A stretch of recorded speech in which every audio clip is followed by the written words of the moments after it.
આંતરરાષ્ટ્રીય કથાકાર એવા પરમ પૂજ્ય શ્રી પ્રફુલ્લભાઈ શુક્લે નિત્યકર્મ મુજબ આજરોજ રવિવારે દક્ષિણ ગુજરાતની પવિત્ર પાર નદીને કિનારે પૂજ્ય શ્રી પ્રફુલ્લભાઈ શુક્લે સૂર્યનારાયણ પૂજા કરીને આગામી 13મી ફેબ્રુઆરીથી સંઘ પ્રદેશ દમણ ખાતે શરૂ થતી શ્રીમદ ભાગવત કથા વિશે ઉદ્બોધન કર્યું હતું।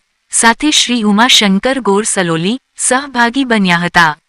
બ્યુરો રિપોર્ટ અભિનવ સુરત ન્યૂઝ એડિટર प्रकाश पटेल सूरत।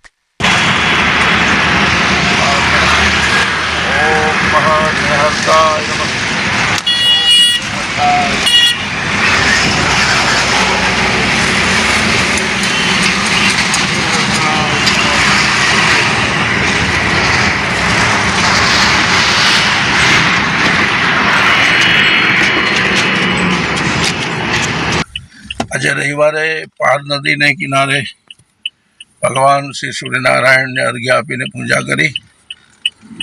उमाशंकर गौर साथे सहभागी बन्या।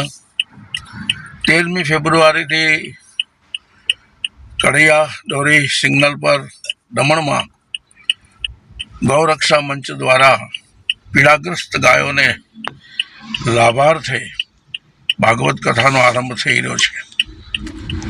गौरक्षा मंचना प्रमुख हर्षलभाई बाबूभाई पटेल जे जिला पंचायत सभ्य पण छे, एक होनहार युवान एना युवानोनी टीम साथे खूब ज उत्साहथी अने धगसथी गायोनी सेवा करी रह्या छे। आ कथानुं आयोजन नो हेतु छे कि आमांथी कंईक धनराशि भेगी थाय अने आ गौरक्षाना काममां गायोनी सारवार माटे गौशाला ने उपयोगी बने। गायोनी सेवा करवाथी, गायोने दान करवाथी नवे नव ग्रह अनुकूल थाय छे। कारण गायों में अग्रता संतो गायनी अंदर 33 कोटी देवताओं वास छे।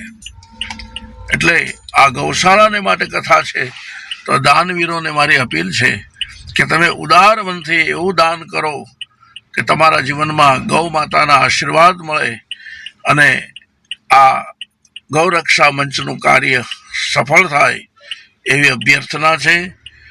बस पार मैया पार उतारे एवी भगवानना चरणों में प्रार्थना छे। बोलो गौ माता की जय।